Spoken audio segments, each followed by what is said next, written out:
পরিবার বন্ধুদের সঙ্গে 16 এপ্রিল কাশ্মীর ঘুরতে গিয়েছিলেন হুগলি পান্ডুয়ার বাসিন্দা জয়ন্ত সমাদ্দার। মঙ্গলবার শ্রীনগর থেকে পেহেলগাঁওয়ে পৌঁছে আটকে পড়েন হোটেলে।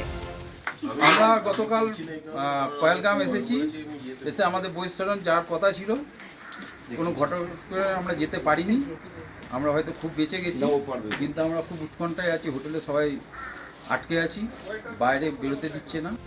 জঙ্গি হানার সময় মাত্র 6.5 কিলোমিটার দূরে ছিলেন হুগলির ব্যান্ডেলের বাসিন্দা চঞ্চল দে। স্ত্রী পুত্র নিয়ে কাশ্মীরে ঘুরতে গিয়েছিলেন তিনি। বর্তমানে পেহেলগাঁওতেই আটকে রয়েছেন। সেখানে পরিস্থিতির কথা জানালেন চঞ্চল। এই তো রাস্তায় একটা দিকে যাচ্ছিলাম, সেখান থেকে আবার ব্যাক করিয়ে দিল মিলিটারিরা। আচ্ছা, ব্যাক করিয়ে অন্যদিকে ঘুরিয়ে দিল। বুঝতেই পারছি না যে কোন দিক দিয়ে যাবে আদৌ। রাস্তাঘাট ফাঁকা, পুরো একদম মানে শুনশান হয়ে গেছে। আর শুধু মিলিটারিতে ছেয়ে আছে চারদিক। বৈশরণ থেকে বেরোনোর 40 মিনিটে জঙ্গি হানার খবর পান বারাসতের বাসিন্দা নবনীতা ভট্টাচার্য। মঙ্গলবারের অভিজ্ঞতার কথা বলতে গিয়ে বারবার বলেন ভাগ্যক্রমে বেঁচে গিয়েছেন। আমরা ভোগড়াপুরে ওই ভ্যালিতে পৌঁছাই 11:30 নাগাদ।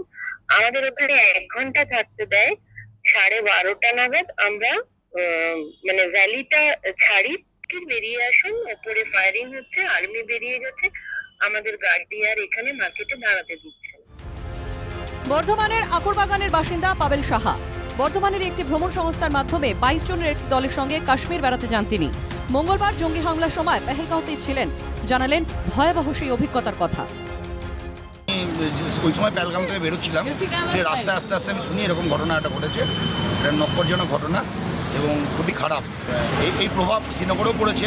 হ্যাঁ, শ্রীনগরে চারিদিকে সিআরপিএফ থেকে শুরু করে সবাই আনাগোনা করছে এবং প্রচুর চেক আপ হচ্ছে।